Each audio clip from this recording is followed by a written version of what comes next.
Saudari-saudara yang terkasih di dalam Tuhan Yesus, marilah kita berdoa.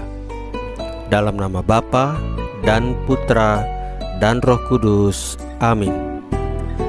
Bapa kami yang ada di sorga, dimuliakanlah namamu, datanglah kerajaan-Mu, dan jadilah kehendak-Mu di atas bumi seperti di dalam sorga.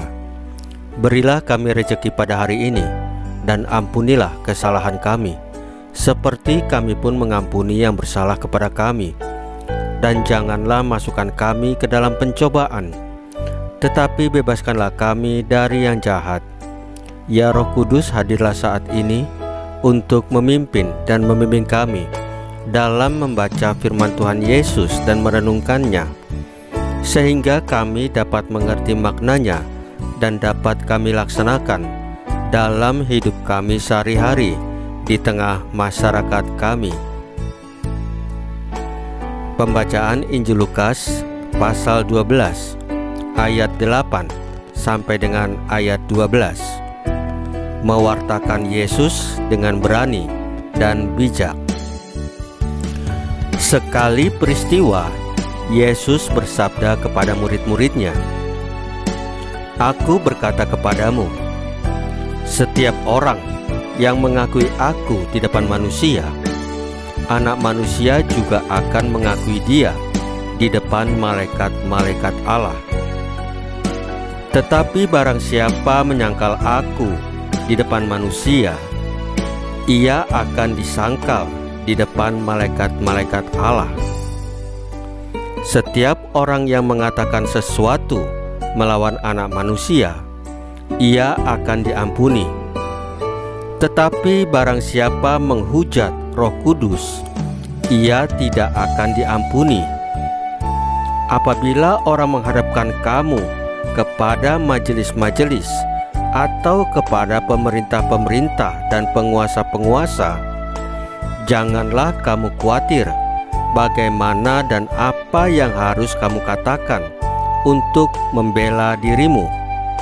Sebab pada saat itu Roh Kudus akan mengajar kamu apa yang harus kamu katakan. Demikianlah sabda Tuhan. Terpujilah Kristus."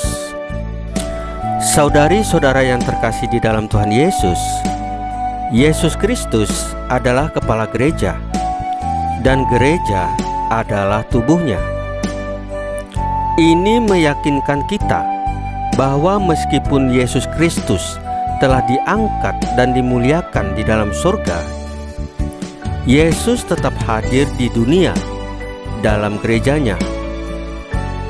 Sebagai konsekuensinya, kita tetap boleh mengalami karya penebusan Yesus lewat pelayanan gereja. Berkat pelayanan sakramennya, kita tetap boleh mendapatkan santapan rohani, yaitu sabda dan tubuh Kristus, dan pengampunan dari Tuhan. Ketika kita sakit berat atau berusia lanjut, kita pun dikuatkan dan ditenangkan dengan urapan orang sakit. Sungguh sebuah keberuntungan bagi kita yang telah menjadi anggota gereja Katolik. Keberuntungan ini mendesak kita untuk mewartakan Yesus kepada sesama. Kita bertumbuh dalam iman ketika iman itu dibagikan. Memang, iman memang dapat dibagikan lewat perbuatan. Akan tetapi, tidak pernah cukup hanya berbagi dengan sesama lewat perbuatan. Misalnya, ikut ambil bagian dalam menyelesaikan masalah sosial. Karena hanya dengan itu, kita berbagi terlalu sedikit.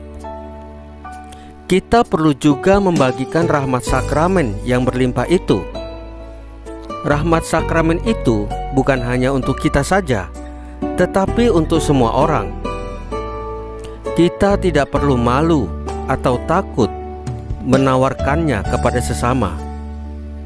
Kita perlu mengesampingkan perasaan seperti itu dan percaya bahwa Roh Kudus akan menolong kita menemukan kata-kata dan cara yang tepat untuk mewartakannya kepada sesama. Saudari-saudara yang terkasih di dalam Tuhan Yesus, marilah kita berdoa.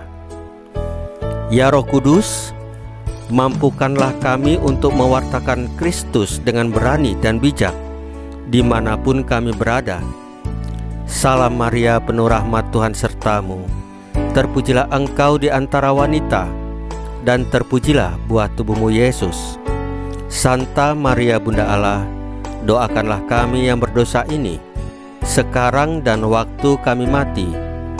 Ya Tuhan Yesus, tambahkanlah iman kami hanya kepadamu saja, karena Engkau adalah Tuhan dan Juru Selamat kami satu-satunya, tidak ada yang lain.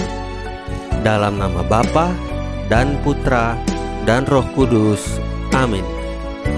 Saudari-saudara yang terkasih di dalam Tuhan Yesus, bacaan firman dan renungan hari ini sudah selesai. Tuhan Yesus memberkati kita semua.